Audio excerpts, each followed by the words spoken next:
Al-Khair Mohitia has been living in Yida for more than 4 years now. Refugees from Sudan built the market here. Al-Khair Tia sells basic food supplies and utensils to refugees and local residents. The entrepreneur once owned a thriving store in his hometown of Al-Hamir in the Nuba Mountains in Sudan. But when the region came under bombardment by the Sudanese army, he fled with his family to South Sudan. It took us almost 7 days because the children were young and they were not used to walking long distances.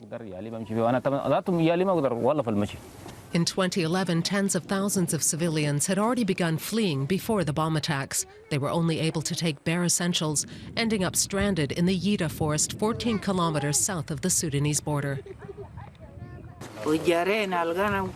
All of our food and houses were burned down. There was nothing left. These children are suffering. They've been on the move for days and we have no food to give them.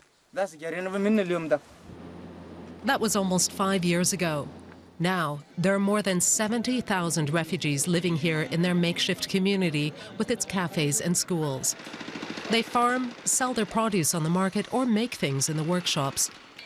But the camp has never been officially recognized by the United Nations High Commissioner for Refugees. It's too close to the unsecured border with Sudan and is said to be a hideout for Sudanese rebels. The issue is testing relations between the neighboring countries, with the South Sudanese government demanding the camp's closure. The UNHCR has been trying to convince refugees to relocate to 2 of their new camps further east.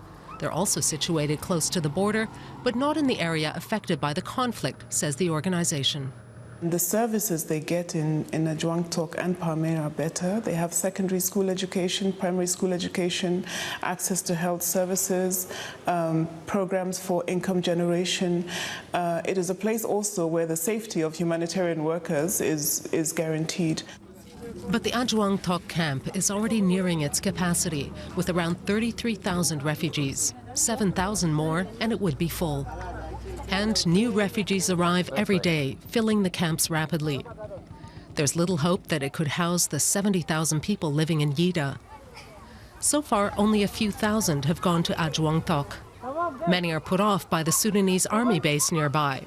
They are the troops they fled from.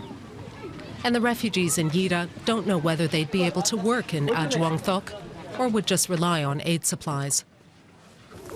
I will not go, because it will only lead to more problems and poverty. Honestly, that's the reason why I refuse to go. I will stay in Yida. Like others here, Al-Khair Tia doesn't want to lose his newly built life.